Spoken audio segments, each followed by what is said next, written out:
Dave, thanks for joining us. You return to work, of course, and getting yourself prepared. You haven't got too long to go before you head off to, well, arguably one of the form teams right in League One. How, after what we all described, follow Crewe, a dreadful result it was for you the week, how do you personally, and then lift the team? How do you go about that?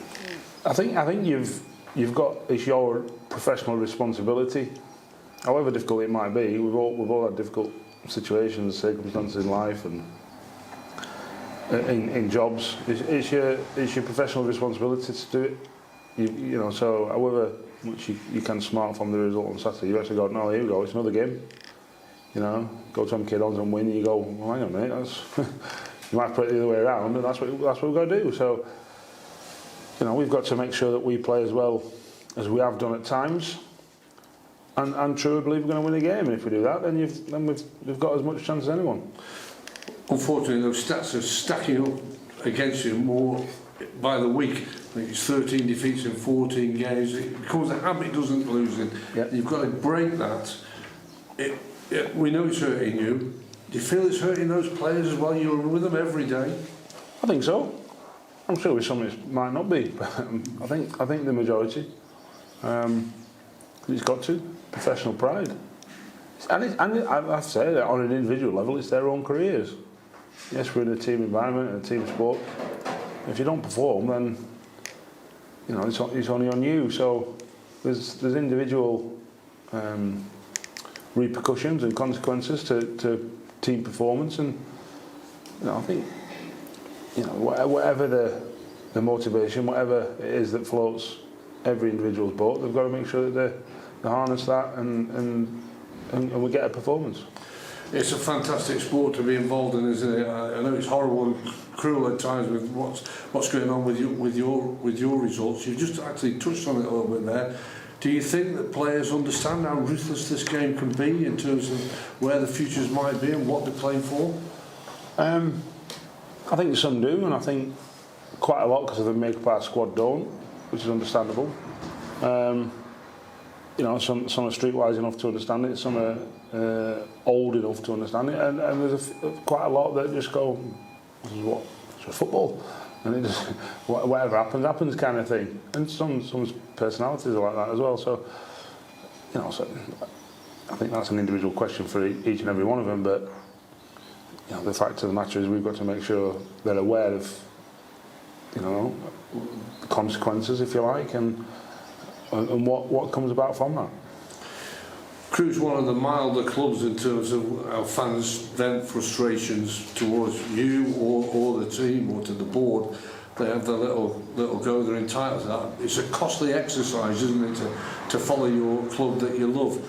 In terms of between now and the end of the season, you've got to try and get those wins, to give them something to hang on to be something that positive in the summer. We've got to win games of football for right now, for the league, for next season, for breaking habits, for confidence, for lots of reasons. You know, that goes without saying. So, for what, like I said, there's a lot of them reasons at the minute. We know that. And we've got to make sure that we keep our end of the bargain up. You know, we weren't good enough Saturday. We were, too many people had an off day, which is disappointing because that was the game. If we were going to need a performance, it was that. You know, we got a performance at Sunderland, say, and didn't quite take our chances. Whereas Saturday we didn't play very well. So we've got to make sure that we play well. We're only going to win games of football if we play well. It's as simple as that. And we've got to make sure that we get 6 really good performances between now and the end of the season. Inside you, how's it affecting you? That's a question for another day, Graham. Well, it's hurting you. I can tell it's hurting you. People like some fans might thinking you don't care, or you're not doing the job right, or whatever. But it's a question for another day. Let's look at the MK Dons then in terms of your next game. The previous game, on paper, it looked as though it could have been there for you, but you didn't perform. You're going to have to reach a real level because they are a team that's banging form, aren't they? And going great guns. Yeah. They've got a new manager. They've recruited well in the summer. and they had the foundations from last year to be right up there, and that's what's proven the case. So, you know, we know it's going to be a tough afternoon or tough evening, but if we play well, we also know that we can go to, we've been to place and give a real good chance to ourselves, and we've got to do that again. Great place to go, terrific stadium again. It's one of them things that you can use as a bit of a lever into your players and say, look, we've been to Sunderland, we've been to Charlton's, we've been to most of them now. This is another one that you've got to get a win to try and keep that alive for next year. Yeah, I agree. We've you know, whatever, like I said to you before, whatever motivation it is that you need, well, use it, harness it to get the best out of yourselves and get a performance out of yourselves, so that we're all play well, because that's going to give us a chance of winning the game.